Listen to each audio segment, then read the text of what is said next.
8절까지만 오늘은 보도록 하겠습니다. 그래서 8절까지 보고 9절부터는 다음 주에 조금 더 생각합니다. 1절부터 8절까지 교독합니다. 이후에 여호와의 말씀이 환상 중에 아브라함에게 임하여 이르시되 아브라함아 두려워하지 말라. 나는 내 방패요 너의 지극히 큰 상급이니라.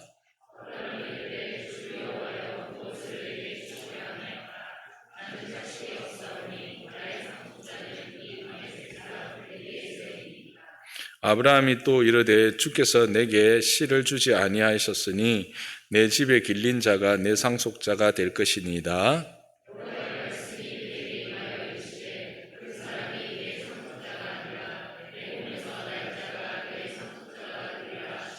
그를 이끌고 밖으로 나가 이르시되 하늘을 우러러 묵별을 셀 수 있나 보라. 또 그에게 이르시되 내 자손이 이와 같으리라.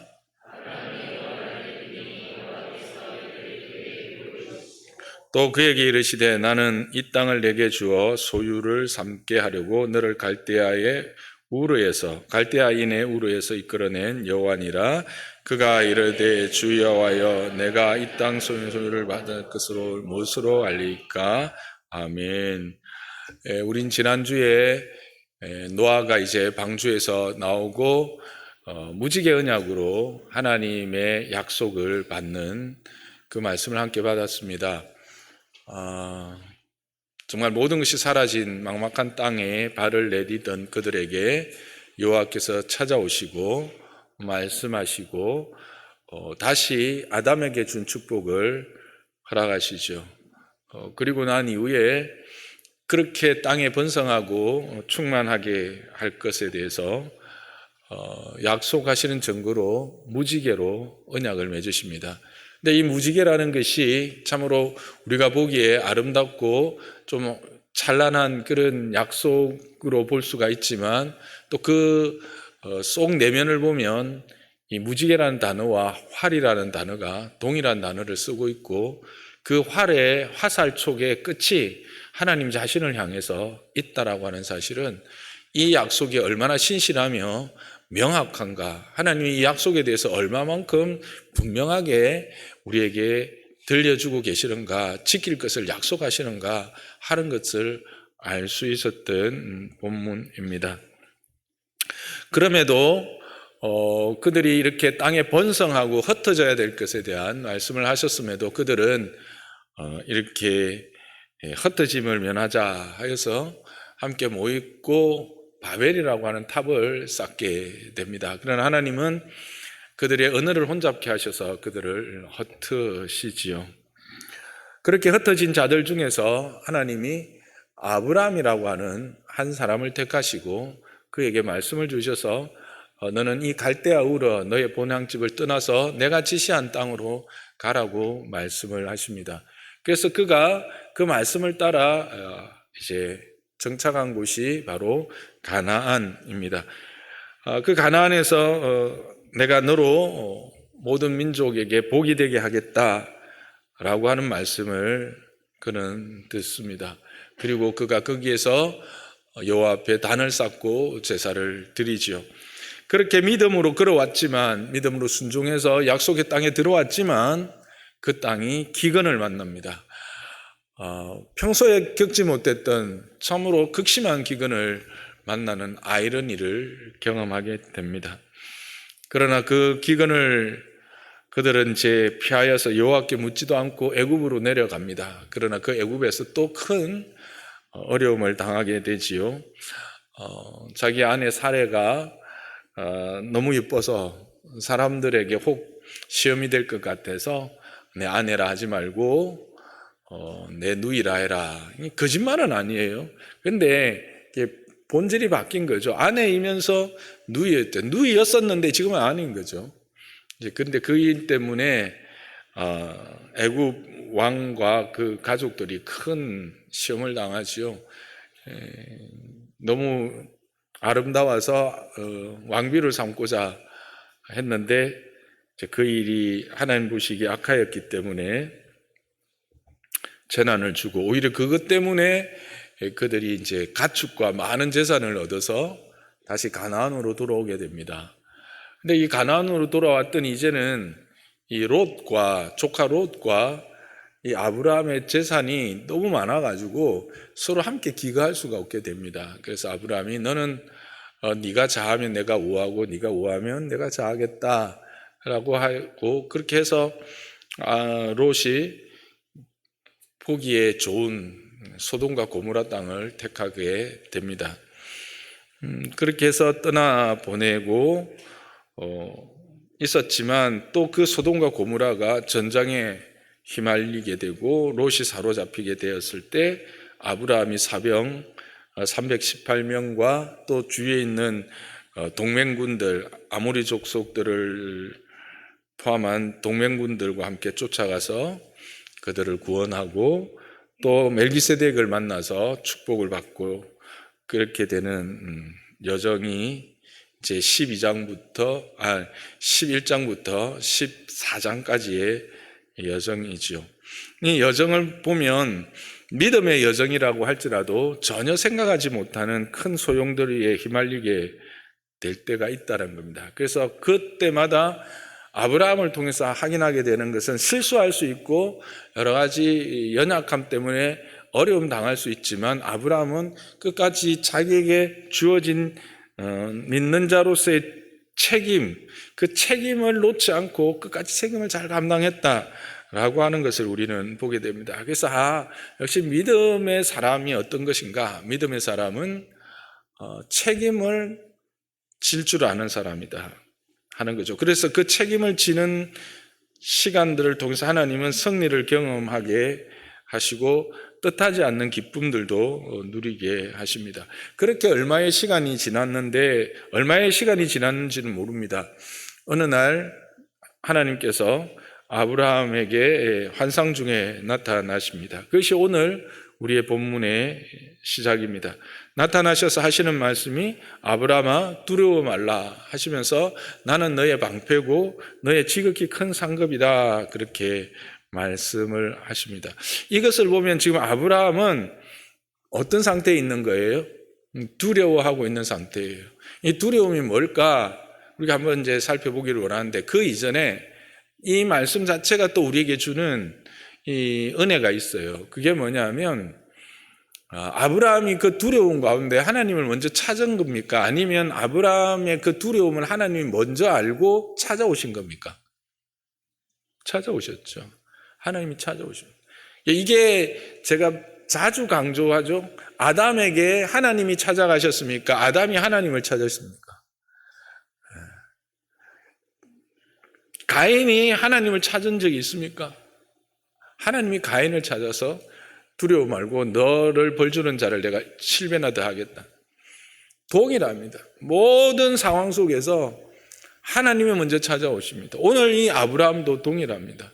아브라함이 갈대아 우르에 있을 때도 하나님이 그를 찾아가셨을 뿐만 아니라 이런 두려움이 있을 때 먼저 아시고 그에게 찾아오시는 이는 저와 여러분의 아버지 여호와 하나님인 것을 여러분 믿으시기 바랍니다. 하나님은 그런 분이십니다. 그러니까 오늘 우리 아이들과 함께 이게 찬양했던 것, 하나님이 우리를 너무 사랑하신대, 엄청 사랑하신대. 예, 그렇습니다. 하나님은 우리를 그렇게 사랑하십니다. 근데 목사님, 저는 안 찾아오시던데요. 저는 안 찾아오시던데요. 이렇게 말씀하시고 싶은 분이 있을 거예요. 왜 그럴까요? 그는 민감하지 않기 때문에 그렇습니다. 그러니까 말씀에 민감하고 하나님에게 민감하면 하나님이 어떤 형태로든 찾아오셔서 말씀을 하시든지 징조를 보여주시든지 상황을 통해서든지 하나님이 깨닫게 하십니다. 그리고 나에게 알려주십니다.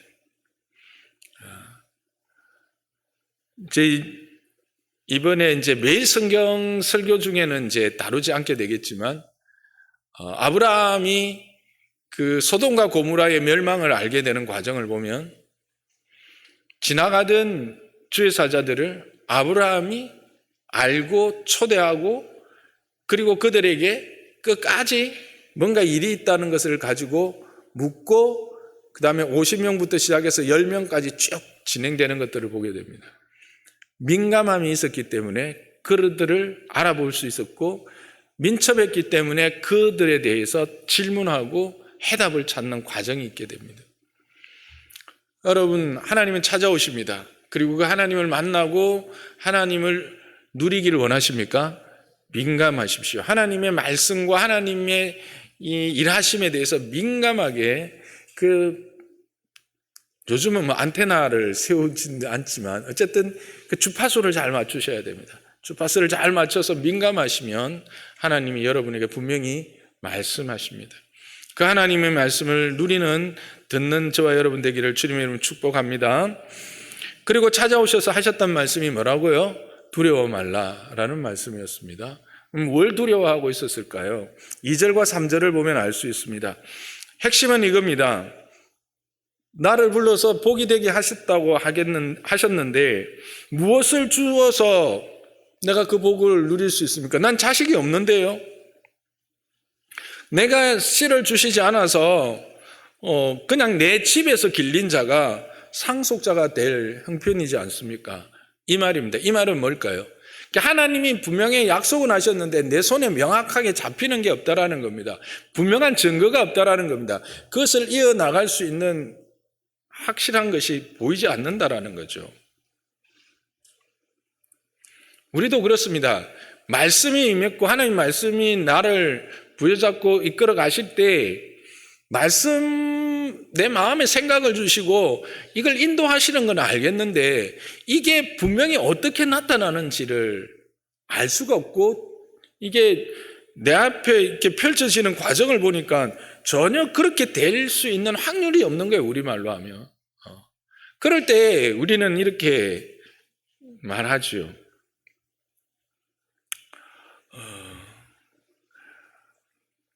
여러분, 여기서 우리가 또 중요한 교훈을 얻지 않습니까? 믿음의 걸음을 걸을 때 문제가 없는 인생은 없다, 그렇죠? 근심이 있고 두려움이 있고 문제를 만납니다. 응답을 구했을 때 증거가 나지 않습니다. 그렇고 또 하나님이 뭐라고 말씀하시는 것 같은데 그것도 뭔가 명확하지 않아요. 그러면 우리는 어떻게 합니까? 책임을 하나님께 돌리죠. 오늘 아브라함 보세요. 내한테 씨를 안 주셨잖아요. 딱 이렇게 바로 말하죠. 그러면서 내 집에 길린 자가 내 상속자가 될 것입니다. 이건 뭐예요? 자기의 방법을 하나님께 내놓는 거예요. 우리가 다 그러잖아요. 뭔가 이렇게 진행하다가 내 생각대로 안 되면 하나님이 이러실 수 있어요. 한 방. 두 번째, 그래서 나는 이렇게 할래요. 딱 아브라함을 통해서 보여주시는 거예요. 이러지 말기를 주님의 이름으로 부탁합니다. 예. 그런데 여기서 또 제 생각하는 건 뭐냐 하면 아브라함이 질문하고 의심했잖아요. 하나님 말씀하셨지만 정말 그렇게 될 수 있는 거 아무것도 없는데요. 뭘로 나한테 주실래요? 질문하고 의심했잖아요. 하나님의 약속에 대해서. 자, 그러면 이게 믿음 없는 사람의 행동인가 하는 거예요. 여러분의 믿음, 신앙생활 할 때 의심이 없이 모든 게 다 명확하게 확실하게 믿어지고 그렇게 사시나요? 확신 가운데 질문 없이 아무도 안 계실 거예요. 그럴 때 우리는 어떻게 생각합니까? 난 믿음이 없어서 이것도 못 믿고 이렇게 자꾸 질문하게 되고 회의하게 되고 의심하게 돼. 그런 생각하시죠? 근데 이게 믿음이 없어서 그럴까요? 목사님 질문만 하지 말고 빨리 답 주세요. 지금 그런 표정인데. 자, 여기서 아브라함을 봅시다. 여기에서 아브라함의 어떤 모습이 지금 그것만 보면 믿음 없는 것 같지만 지금까지 갈대아 우르를 떠났고 갈대아 우르에서 나와서 애굽으로 비록 갔지만 거기서 행하고 돌아와서 롯과의 어떤 관계에서 나누면서 책임을 끝까지 지고 그 다음에 잡혀갔을 때 318명과 동맹군들을 이끌고 가서 구출하는 이런 모든 과정이 믿음이 없이 할 수 있는 행동입니까? 믿는 자의 어떤 성실함과 책임감에서 나오는 거예요. 우리 가운데 지금 이 아브라함의 믿음에 이를 만한 사람이 있을까요? 단적인 예로 하나만 예를 들면, 여러분이 조카나 여러분의 삼촌이나 중에 실제로 어려움을 당했는데 여러분이 목숨을 걸고 지금 그 아이를 위해서, 그 사람을 위해서 목숨을 걸고 어떤 도전해 보는 사람이 여기 있으시겠죠? 예, 있으시겠죠. 그 정도는 있고. 두 번째, 갈대아 우르를 떠난다는 걸 생각해 봅시다. 그 당시 본토 아비 집을 떠나는 거는, 이거는 또 동일하게 죽음을 담보하는 거예요. 아무런 계약이 없고 보호할 수 있는 어떤 것도 없는 거예요. 하실 수 있겠어요? 물론 여러분은 하시겠죠. 그렇지만 대부분의 사람들은 잃지 못합니다. 지금 이 상태에서의 아브라함은 믿음이 없는 사람이 아니에요. 믿음 있는 사람이에요. 그래서 하나님이 이 사람을 뭐라고 하냐면 6절에 보면 하나님을 믿으니 이 믿음을 의로 여겼다고 할 만큼 이 상태에 있는 아브라함 역시 믿음 있는 사람이에요. 그런데 질문해요. 그리고 이 질문은 여기서 끝나는 게 아니라 하나님이 그에게 구체적으로 말씀을 하십니다.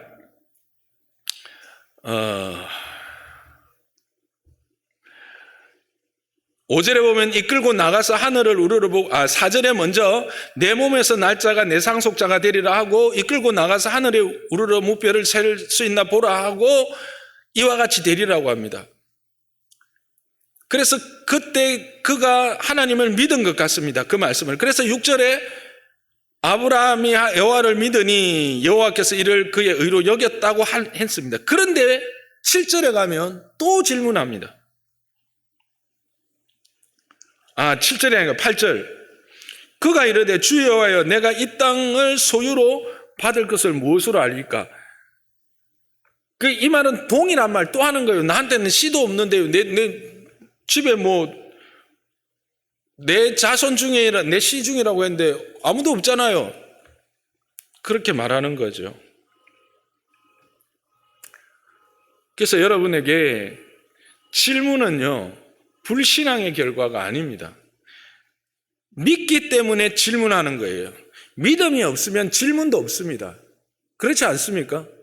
여러분, 뭔가에 대해서 의문이 생기는 것은 그것에 대해서 일부분 믿음이 있고 그것에 믿음이 가기 때문에 질문이 생기는 거예요. 그래서 이 질문이라는 것, 의심이라고 하는 것은 확신을 위한 간구라고 할 수 있습니다. 그래서 성경에 보면 하나님이 수없이 많은 사람들이 수없이 많은 질문들을 하고 하나님께 묻습니다. 그럴 때마다 하나님은 어떻게 하십니까?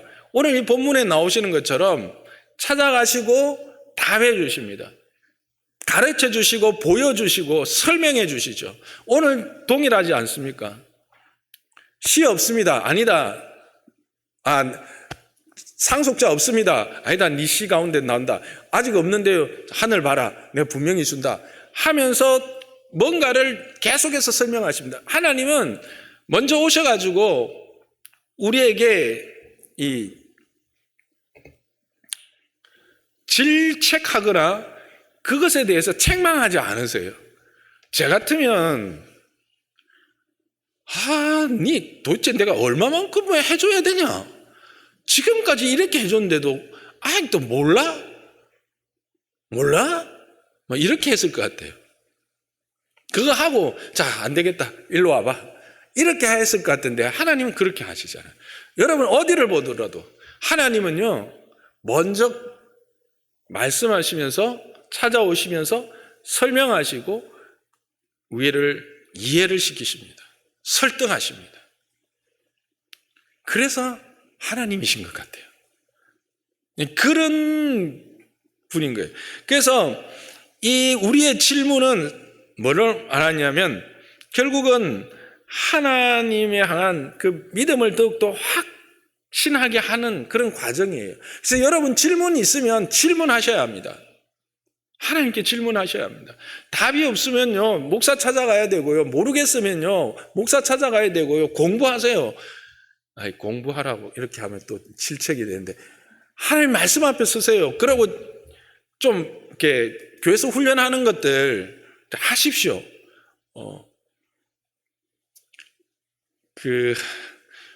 우리 교회가 그 훈련하는 것 빼고 나면 우리 교회가 뭐 별로 내놓을 거 별로 없어요. 그렇잖아요. 점심 때 밥이라도 줍니까? 밥도 안 주는 교회 아닙니까, 우리는? 근데 여러분, 와서 말씀이라도 이제 먹어야 될 거 아니에요. 그죠? 밥은 못 먹더라도. 그러니까 훈련을 좀 하셔야 합니다. 안타까운 소식 하나가 있었어요. 뭐냐면, 우리 교회가 딱 2008년에 예배 드리기 시작해서 2009년부터 제가 그때 등록한 인원이 한 20명인데 그분들 다 데리고 제가 제자훈련을 시작했거든요. 한 해도 안 쉬었어요. 근데 올해는요, 제자훈련 받을 분들이 없대. 제가 입에서 이상한 말 나올 뻔했어요.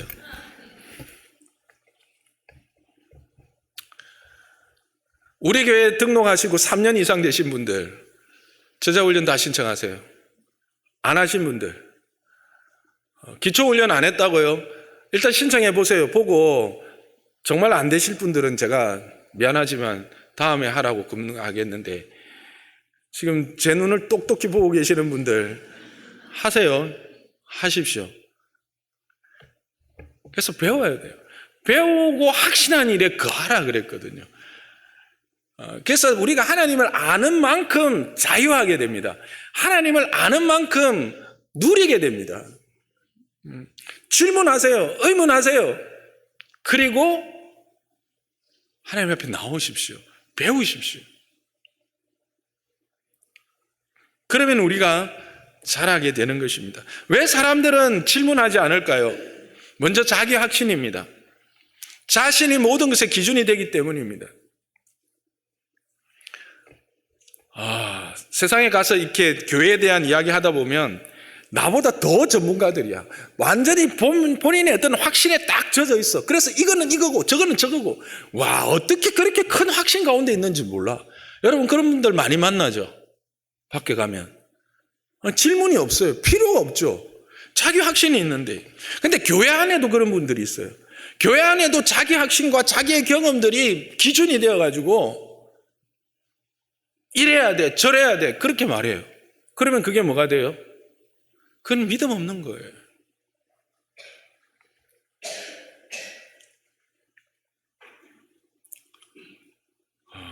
기독교 신앙이라는 것은 자기의 신념이나 의지를 쫓아 살아가는 게 아니에요. 그것을 확인받는 자리가 아니에요. 그런데 우리 가운데 종종 그런 사람들을 만나게 돼요. 참 조심해야 합니다. 걸림돌이 될 수 있는, 큰 걸림돌이 될 수 있는 아주 위험한 겁니다. 저는 이런 것을 내려놓기를 주님의 이름으로 부탁합니다. 아무도 없는 것 같군요. 우리 안에는 내려놓을 분들이. 감사합니다. 두 번째 이유는 사람들이 나를 어떻게 생각할까 해서 그냥 질문하지도 않고, 그러니까 의심이 없는 척 하는 겁니다. 외식하는 자가 되는 겁니다. 내가 그래도 장로인데, 내가 그래도 목사인데, 내가 그래도 권사인데, 내가 그래도 집사인데, 사람들 앞에서 그걸 의심하거나 질문한다는 게 이게 용납이 안 되는 거예요. 그러다 보면 뭐가 될까요? 종교인이 됩니다. 자기의 생각과 자기의 신념에 딱 굳어 있는 종교인이 되면요, 정말 힘들어집니다. 본인 힘들고요, 주변에 있는 사람들 힘들어집니다.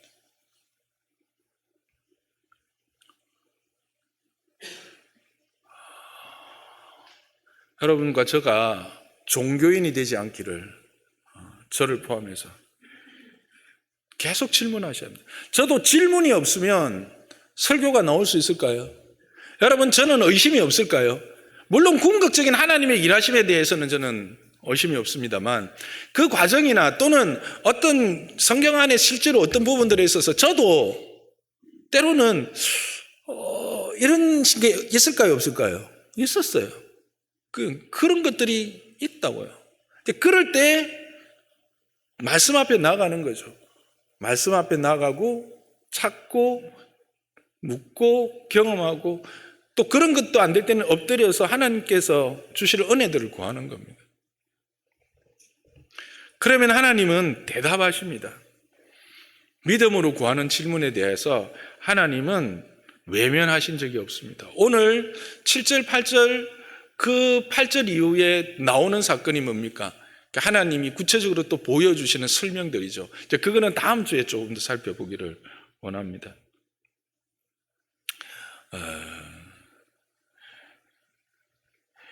그리고 이제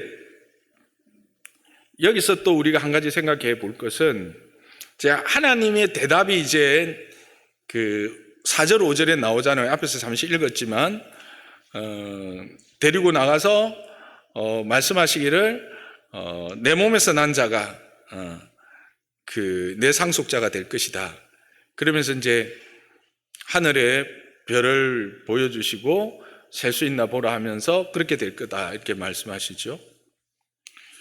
하나님이 이렇게 구체적으로 앞에도 말씀드렸듯이 우리에게 설명하시고 이해시키십니다. 우리가 들었고 이해할 수 있는 말들로 설교를 통해서 하시든지 성경을 1년 중에 깨닫게 하시든지 아니면 소그룹 중에 나누면서 하시든지 하여튼 어떤 모습으로든지 우리에게 말씀하시는데 근데 이제 여기에서 이런 생각을 하실 분이 꼭 있을 거예요. 결국 했던 말을 똑같이 하고 있지 않느냐라고 하는 것입니다. 하나님은 성경을 보면 그 말이 그 말이고 그 말이 그 말이고 그 말이 그 말이다. 했던 말 똑같이 하고 있지 않느냐라고 생각하실 분들이 많을 거예요. 과연 그럴까요? 그렇지 않습니다. 우리가 아브라함을 살펴보죠. 창세기 12장 2절을 보면 이제 아브라함을 갈대아 우르에서 불러내셔서 하신 말씀입니다. 내가 너로 뭘 하겠다? 큰 민족을 이루게 하겠고 내가 너로 하여금 복이 되게 하겠다라고 하는 말씀을 주십니다. 자, 여기에 보면 하나님의 크고 광대한 어떤 비전은 주어졌지만 구체적인 게 있습니까? 없습니까? 없죠. 막연하잖아요. 이런 말씀을 팍 받았을 때 우리가 막 가슴이 뛰어요. 언제요? 예수님을 처음 만나고 인격적으로 만났을 때 예수님이 내 하나님이다. 예수님이 나를 위해서 십자가에 달려 돌아가셨구나. 우와, 감격스럽지요. 그러니까 막 세상이 달라 보였잖아요. 근데 좀 지나면 어때요? 근데 그 예수님이 어떻게 나와 상관이 있지? 2000년 전에 돌아가셨는데. 이런 의문이 생기고 질문 생기기 시작하죠. 그게 잘못된 게 아니라는 거죠. 그래서 하나님이 어떻게 하시는지 봅시다. 그렇게 말씀하신 하나님이 이제 12장 6절 7절 가면요 조금 더 분명하게 말씀하세요. 상수리 나무 아래에서 이제 거주할 때에 다시 찾아오십니다. 7절에 그러면서 말씀하십니다. 이 땅을 내 자손에게 주리라. 뭘 말씀하시는 거예요? 어디에서 너로 하여금 큰 민족을 이루고 복이 되게 할 것인가를 구체적으로 말씀하세요. 그리고는 창세기 13장 14절 15절로 가죠.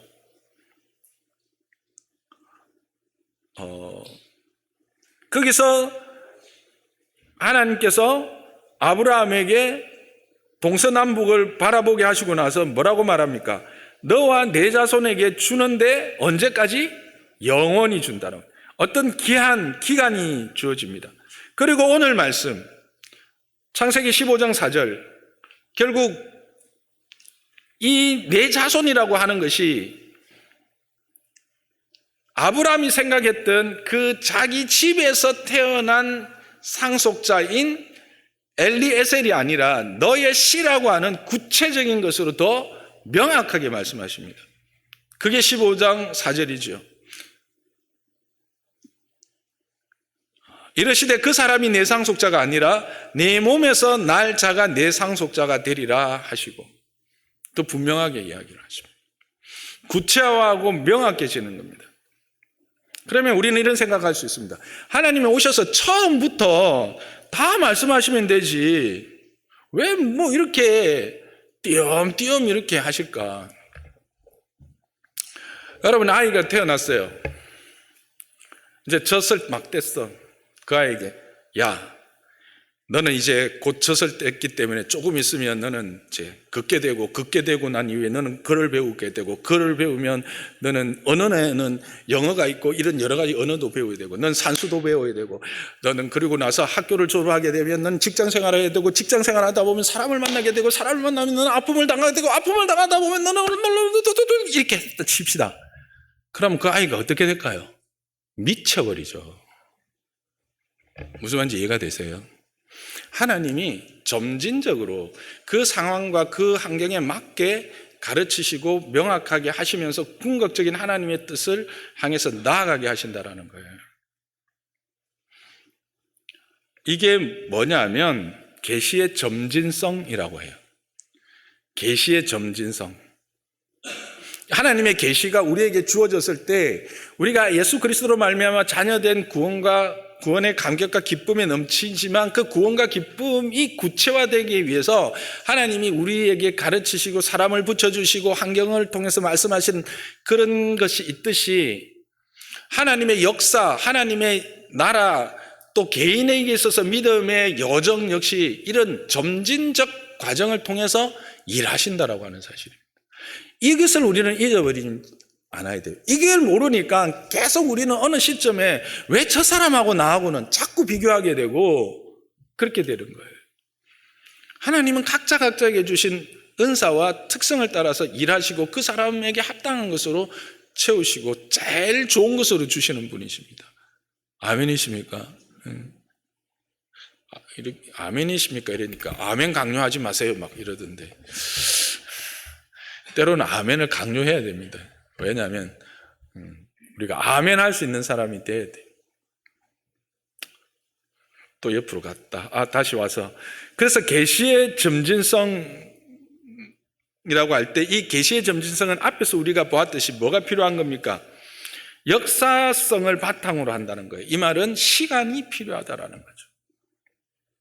그 예를 지금 아브라함에게서 보고 있지 않습니까? 아브라함에게 일어날 일들을 처음부터 다 이야기했다면 아브라함이 우르를 떠날 생각이 있었을까요? 어쩌면 없었을 수도 있어요. 하나님은 그때 그 시기에 가장 필요한 것들로 말씀하시고 가르치셔서 자라게 하신다라는 거예요. 근데 그 시기를 또 놓쳐버리면 힘들어집니다.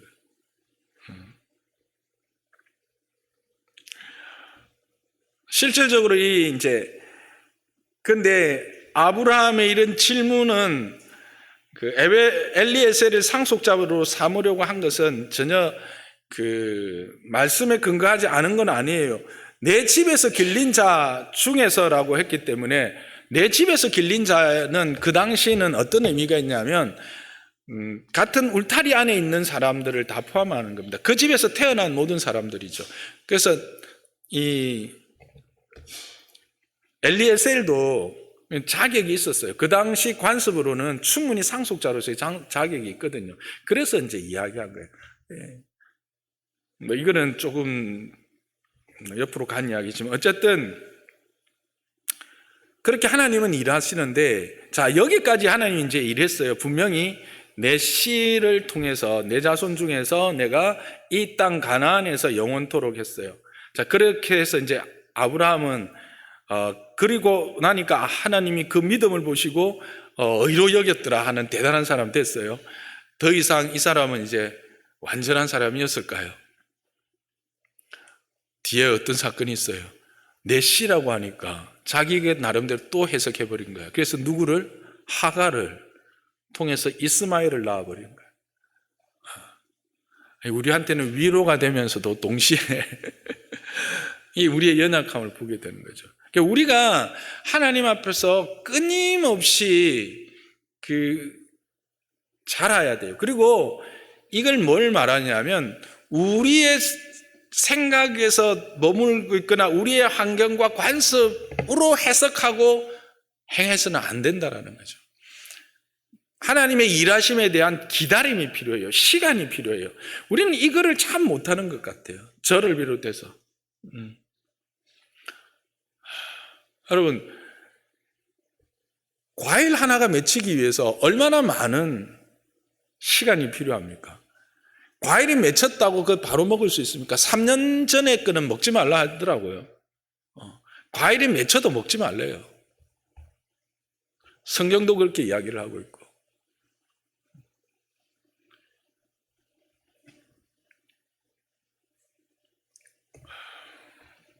여러분,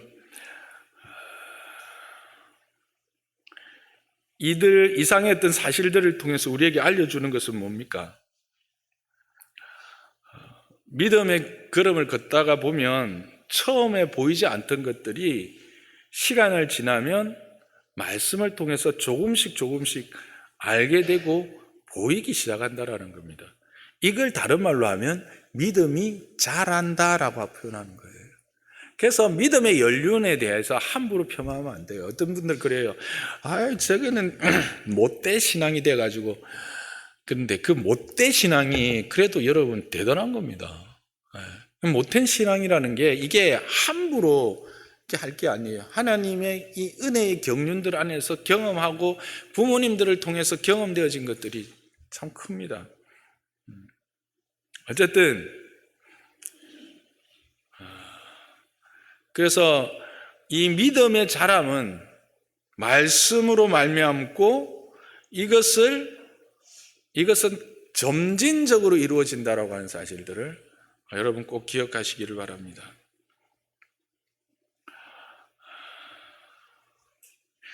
그때 우리가 조심해야 되는 건 뭐예요? 아브라함처럼 엘리에셀을 후계자로 생각하고 준비하는 우리의 방법을 고집하고 포기하지 못하는 것. 이것은 우리는 참으로 조심해야 할 것입니다. 그러면서 하나님이 하신 말씀입니까? 나는 너의 방패고 지극히 큰 상급이라 말씀하십니다.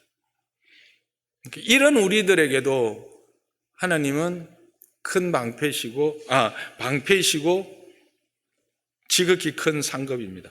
여기서 방패라고 말하는 것은 그냥 조그마한 손방패를 말하는 게 아닙니다.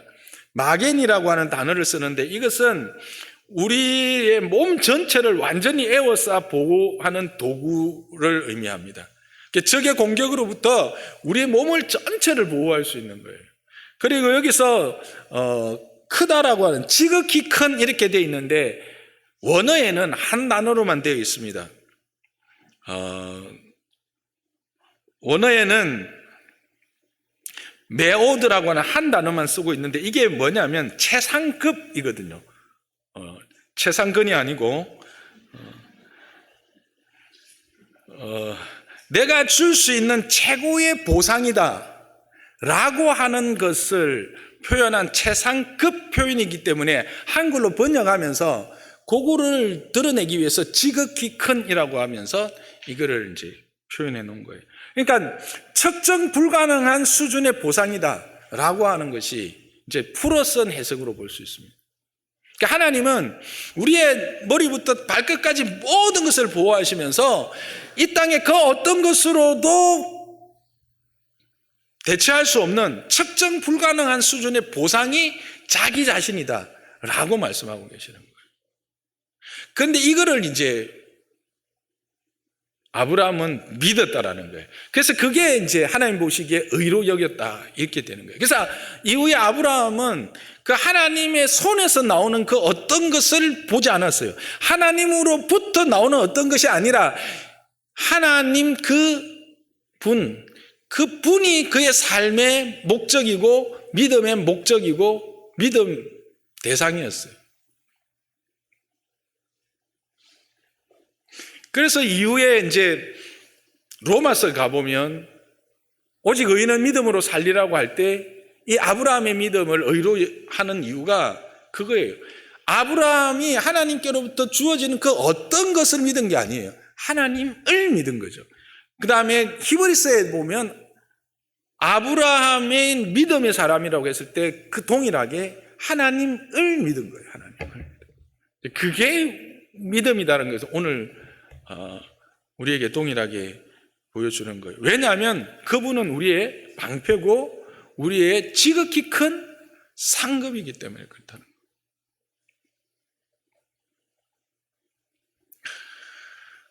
말씀을 정리하겠습니다. 하나님은 우리의 연약함을 먼저 아시고 찾아오시는 분이십니다. 찾아오시되 우리의 연약함을 질책하시는 분이 아니라 오히려 우리의 그 연약함을 직접 설명하시고 설득하시는 분이 우리의 아버지다, 우리 하나님이다 라고 하는 사실입니다. 그럼에도 불구하고 우리에게는 계속해서 질문이 있습니다. 의문이 있습니다. 그것에 대해서 주저하지 마시고 질문하시기 바랍니다. 하나님 앞에서 믿는 척 자신을 포장하면 결국 종교인밖에 되지 않습니다. 의심과 질문을 숨기지 말고 말씀 앞에 나아가고 믿음의 사람 앞에 나아가고 목사들을 세운 이유가 뭡니까? 이게 그런 겁니다. 그리고 나의 이 믿음의 여정에서 자라남은 계시가 점진적이라는 사실을 기억하면서 시간이 필요하다. 근데 단지 시간만 보낸다고 되는 것도 역시 아니에요. 그렇죠? 그러니까 무조건 시간만 보냈기 때문에 못된 신앙이 되는 거예요. 모태 신앙이 돼야 되는데. 시간만 보낸다는 게 아니라 그 시간 안에 하나님의 말씀하심에 대하여 배우고 자라나야 되는 거죠. 이렇게 하신 분은 누구냐?